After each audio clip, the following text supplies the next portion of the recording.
कि हम चाहते हैं हमारी लाइफ में कोई प्रॉब्लम ही ना हो, लेकिन अगर हमारी लाइफ में कोई प्रॉब्लम ना हो तो ये उनकी लाइफ की सबसे बड़ी प्रॉब्लम है।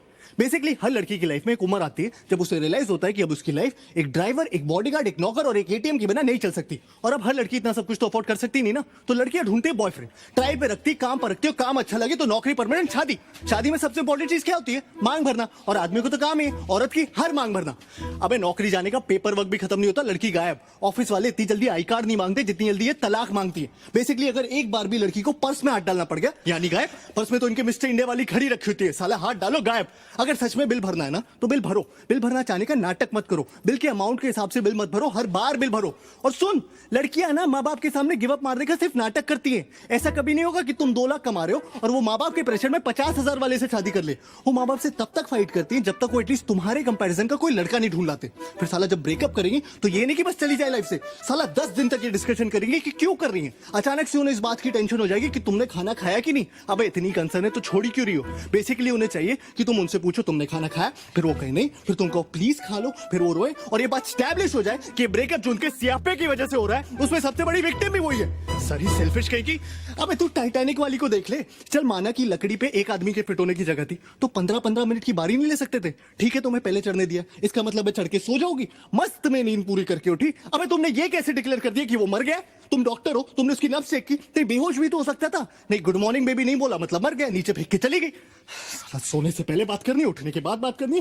भाई दिन पूरा नहीं पड़ता क्या कि आदमी सोने से पहले 2 मिनट चैन से लेट नहीं सकता क्या? और क्या है ये टॉक मी टू स्लीप? और चलो इन्हें सुलाने के लिए मैं वो भी करने को राजी हो जाऊं, लेकिन सोते सोते रात रात में ऐसी कौन सी भयानक घटना घट जाती है कि उठने के साथ इन्हें फिर से बात करनी है। बीबी 1 घंटा हो गया तुम्हारा फोन नहीं आया। अबे आधा घंटा तो मुझे खुद को जगाने में लग जाता है। फिर आदमी हगता है, ब्रश करता है, नहाता है, शुरू हुए दिन के बारे में सोचता है। हर आदमी का फंडामेंटल राइट है हगते हुए सोचना, लेकिन ना इन्हें तुमसे तब भी बात करनी है। भाई शादीशुदा आदमी हमेशा ऑफिस के लिए लेट क्यों हो रहे होते हैं? क्योंकि जो टाइम पे उठते हैं वो बात करने में लेट हो जाते हैं, और जो समझदार है वो उठते ही लेट है कि साला उठो, तैयार हो और भागो, बस बात ना करनी पड़े। और ये सब बर्दाश्त करने के बाद, और इनका सबसे बड़ा सियापा ये है कि इन्हें सेक्स के बाद भी बात करनी है।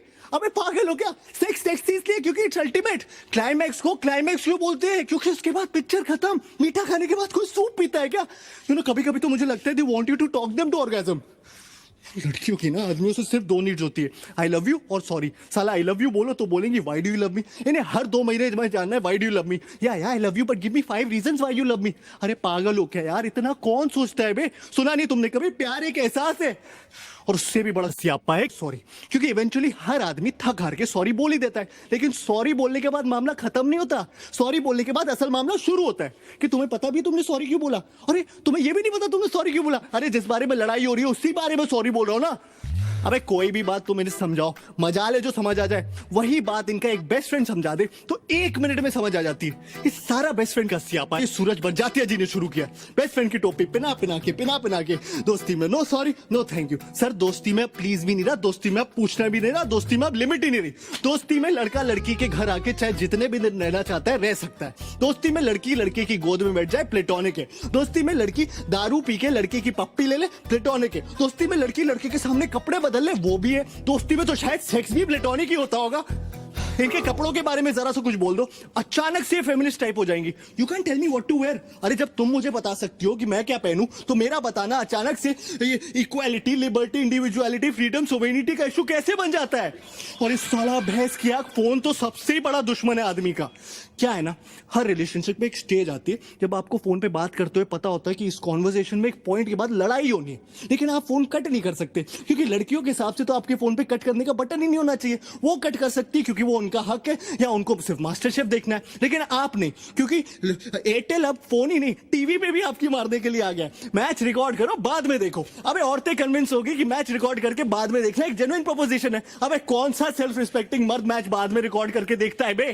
पहले साले ये सर्विस प्रोवाइडर्स हमारी मार रहे थे कॉलेज कम करके, वो मार के उठे तो साले स्मार्टफोन्स वाले आ गए। अब बता ऐसी कौन सी जरूरत आ गई थी ऐसा ऐप बनाने की जिससे किसी को आपकी लोकेशन का पता चले? हाँ, सिगरेट खरीदने के लिए रास्ते में रुक गया तो तुरंत फोन आ जाएगा, बेबी यू आर फाइन ना? नहीं मैंने देखा तुम 3.5 मिनट से कहीं पर रुके थे तो मैंने सोचा फोन करके पूछ लूं। हाँ?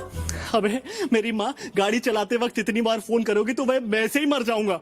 साला ये आदमी मर भी रहा हो ना तो भी शायद नहीं ये चाहिए कि बेबी मैं फोन करके बताता हूँ बेबी मैं मर रहा हूँ, वो यमराज लेने आ गए, ठीक है? तब भी इन्हें इस बात की परवाह नहीं होगी कि आदमी मर रहा है। तब भी पूछेंगे कहाँ मर रहे हो, कैसे मर रहे हो, अरे तुमने बताया नहीं तुम्हारा आज मरने का प्लान था, और कौन कौन साथ में मर रहा है, अच्छा अब तुम उसके साथ भी मरने लगे। सती जी ऐसी थोड़ी छीन लाई थी अपने पति को यमराज से, उन्होंने ले नहीं कर दी होगी, कहा होगा ऐसे कैसे, कहा क्यों, यमराज बोला होगा सॉरी बहन जी गलती हो गई, आप ले जाओ वापस। एक तो हर लड़की का स्यापा है कि आई लव सरप्राइजेस, जबकि असल बात यह है कि women hate surprises, they just love the opportunity to pretend to be surprised. उन्हें पता होना चाहिए कि तुम कोई सरप्राइज प्लान कर रहे हो, उन्हें पता होना चाहिए कि क्या सरप्राइज प्लान कर रहे हो, लेकिन तुम्हारे थ्रू नहीं, किसी और के थ्रू। फिर उनकी असली खुशी इस बात में छुपी होती है कि उन्हें सरप्राइज पता होते हुए भी तुम उनके पास जाओ और चिल्लाओ सरप्राइज, और उन्हें ओ करने का मौका मिल जाए। लड़कियों के हर सवाल पे एक दूसरा सवाल छुपा होता है, लेयर्स होते हैं। तुम्हें लग रहा होगा वो तुमसे पूछ रही छोले कैसे बने, अगर तुम्हें अच्छे लगे तो ठीक है, गलती से भी उस छोले में कुछ कमी निकाल लो तो वो रेसिपी उसकी माँ ने दी होगी, और अगर तुम्हें उसकी माँ की दी हुई रेसिपी की बने हुए छोले नहीं पसंद, मतलब तुम उसकी फैमिली को हेट करते हो। लड़कियों को ऐसा क्यों लगता है कि उनके माँ बाप भगवान का रूप है, अगर तुम लाइफ में कुछ भी सीख सकते हो तो वो उसके माँ बाप से ही सीख सकते हो, और हाँ वो तुम्हारे माँ बाप के बारे में कुछ भी बोलने कोई टेंशन नहीं, तुम उनके माँ बाप के बारे में जरा सीख लाइन बोल दो तो थर्ड और फोर्थ वर्ल्ड वॉर दोनों एक साथ हो जाए। हाँ तुम मेरी माँ को मैनिपुलेटिव बोलो कोई टेंशन नहीं, मैंने तुम्हारी माँ को जरा सा टच ही क्या बोल दिया, इतनी टच हो जाती है बाई गॉड कि हफ्तों तक टच करने को ना मिले। इस सब के बावजूद हम लड़कियों के साथ हैं, और जो नहीं है वो डेस्परेटली लड़कियां ढूंढ रहे हैं। क्यों क्यों क्यों? क्योंकि रिश्वत देती है वो। Bribe is an institution started by women, क्योंकि इनके पास जो देने को रिश्वत है वो कभी खत्म नहीं होने वाली, और हम साले रिश्वतखोर अपनी मराए जा रहे हैं। इससे तो अच्छे साले अपने हाथ से शादी कर लो।